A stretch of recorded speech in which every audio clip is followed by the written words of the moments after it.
Number 2 point क्या याद रखना है, इंपॉर्टेंट पॉइंट्स बता रहा हूँ। ये इंपॉर्टेंट पॉइंट एग्जाम में 1 मार्क 2 मार्क क्वेश्चन में पूछे जाते हैं और बच्चे भूल जाते हैं इन सब चीजों को। ये सब चीजें याद रखना बहुत ज्यादा जरूरी है।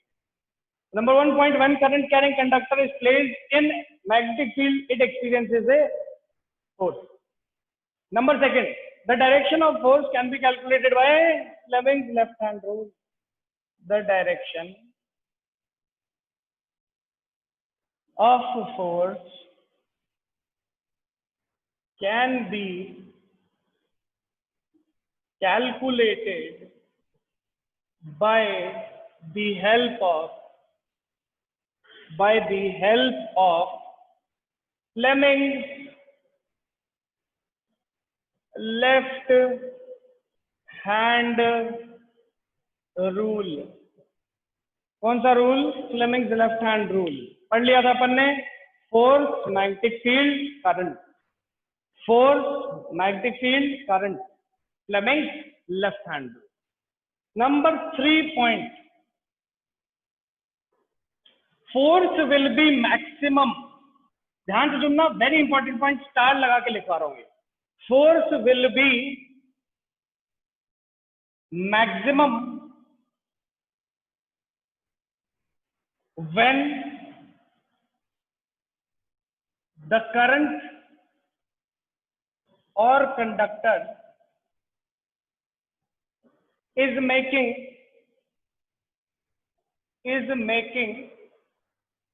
90-degree angle with magnetic field। ऐसा देखा गया बच्चों कि जब करंट कैरिंग कंडक्टर और मैग्नेटिक फील्ड दोनों एक दूसरे से क्या हो, 90 डिग्री के एंगल पे हो, 90 डिग्री के एंगल पे हो, तब ये देखा गया दैट फोर्स जो होगा इनके बीच में, फोर्स जो लगेगा इनके बीच में, ये मैक्सिमम लगेगा। कैसा लगेगा? मैक्सिमम लगेगा, सबसे ज्यादा लगेगा। Number 3 point is very important. The point states that force will be maximum when the current or conductor is making 90-degree angle with the magnetic field। यहां तक अपन ने बात समझ ली है, जैसे कि कुछ इस तरीके से, if this is the direction of current then field की डायरेक्शन इससे क्या होनी चाहिए? Perpendicular 90 degree. तो जो फोर्स लगेगा वो भी परपेंडिकुलर होगा and this will be maximum, this will be maximum. We have to understand it, we have to learn it. ऐसा एक्सपेरिमेंटली देखा गया। इसके पीछे फॉर्मुलेशन भी होता है, ठीक है, हम फॉर्मूले भी पढ़ते हैं, लेकिन वो फॉर्मूले हम पढ़ेंगे 12th क्लास में जाकर। Now as of 10th class you don't need to learn any formula, you only need to learn theory in this chapter. इस चैप्टर में एक भी न्यूमेरिकल नहीं है, सिर्फ और सिर्फ बातें हैं जो कि याद रखनी है, सिर्फ और सिर्फ बातें हैं जो कि याद रखनी है, वही एग्जाम में पूछे जाते हैं। चलिए,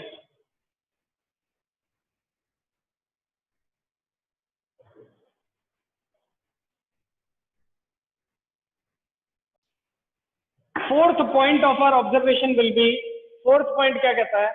if the angle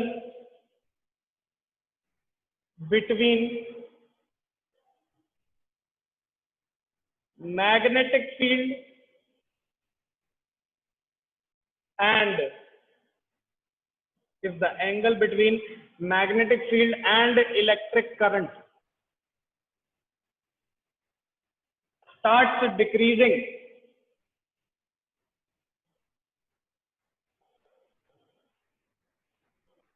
then the force also decreases, force also decreases।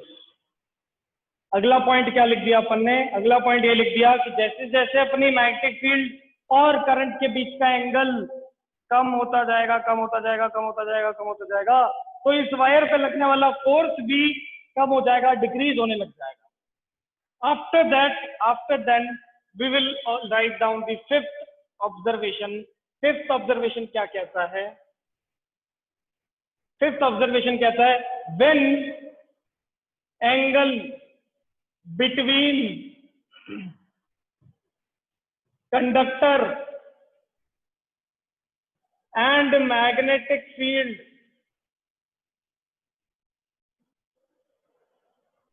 becomes 0, then force will be 0, bracket में क्या लिखेंगे, मिनिमम। तो याद रखने वाली बच्चों बेटा बात क्या है यहाँ पर, मैक्सिमम वैल्यू ऑफ फोर्स तब मिलेगी जब दोनों के बीच में angle 90 degree, minimum value of force कब मिलेगी जब दोनों के बीच में angle 0 degree. Minimum value of force कितनी होती है, 0 होती है। ये पिछले साल आपके क्वेश्चन पूछा गया था, कल मैं दूसरे टीचर्स के साथ डिस्कस कर रहा था तो मैंने आपको ये चीज क्लास के अंदर बता दी। ठीक है, आज अपन ने क्या देखा, ये सारी चीजें देख ली है। Maximum force, minimum force. Maximum कब लगेगा, 90 डिग्री जब दोनों के बीच में एंगल रहेगा। मिनिमम फोर्स कब लगेगा, जब 0 डिग्री एंगल रहेगा। इसका रीजन क्या होता है, इसका रीजन होता है एक formula which is ILB sin theta. ये फॉर्मूला अपने कोर्स में नहीं है, लेकिन ये चीजें इस फॉर्मूले से ही निकल के आती है। ठीक है, so we need not to understand this formula, हमें इस फॉर्मूले को अंडरस्टैंड करने की जरूरत नहीं है। किसी को अगर पूछना है ये फॉर्मूला कहाँ से आया, कैसे काम करता है, तो मुझे कॉल कर ले, लेकिन क्लास में सिर्फ इतनी बातें याद रखनी है, फोर्स मैक्सिमम 90 डिग्री पे, फोर्स मिनिमम 0 डिग्री पे। 0 डिग्री जब दोनों के बीच का एंगल, तो कितना, 0 फोर्स लगेगा। चलिए, उसके बाद अगर एंगल 90 डिग्री से डिक्रीज करतेगा तो फोर्स की वैल्यू भी क्या होती है, डिक्रीज होती है। These are the observations which we have to learn. ठीक है, चलिए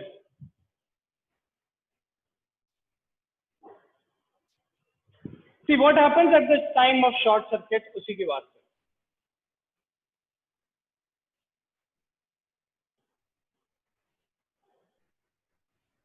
देखिए ये दो वायर थी ऐसे, ये एक वायर है, ये आगे गई पूरे सर्किट के अंदर, यहाँ पर एक रजिस्टर चलाया, यहाँ पर एक रजिस्टर चलाया, घूम के ये ऐसे वापस आ। ठीक है, ये पतली पतली वायर थी, इनकी इंसुलेशन खराब हो गई, इनके ऊपर जो इंसुलेटर लगा हुआ था मटेरियल वो खराब हो गया। खराब हो गया तो खराब होने के बाद गल सकता है, मेल्ट हो सकता है, ये एक दूसरे से क्या हो जाएंगी, टच हो जाएंगी। अगर ये एक दूसरे से टच हो गई, बेटा आपने बिल्कुल सही बोला, आगे हमारे सर्किट खराब हो सकते हैं, करंट की वैल्यू के साथ क्या होगा, ध्यान से देखना। जैसे ही ये यहाँ पर एक दूसरे से टच होंगी, अब हमारे ऊपर वाले सर्किट की कोई वैल्यू ही नहीं रही। क्यों, क्योंकि अब करंट जाएगा ऐसे और घूम के यहीं से वापस आ जाएगा, जाएगा ऐसे और घूम के वहीं से वापस नीचे आ जाएगा। दैट मीन्स आगे वाले सर्किट में करंट फ्लो कर रहा है नहीं, रेजिस्टेंस की वैल्यू कम हो जाएगी। क्या हो जाएगी, कम हो जाएगी, डिक्रीज हो जाएगी, कम हो जाएगी। रेजिस्टेंस अगर कम हो गया तो खुद सोचो, V is equal to I R, V is equal to I R. Resistance हो गया कम, पोटेंशियल है कांस्टेंट, तो करंट की वैल्यू अब्रप्टली बढ़ गई।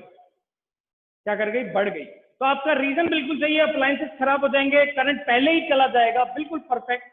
But answer is third option, third option is the answer. बहुत बढ़िया, हाँ जी।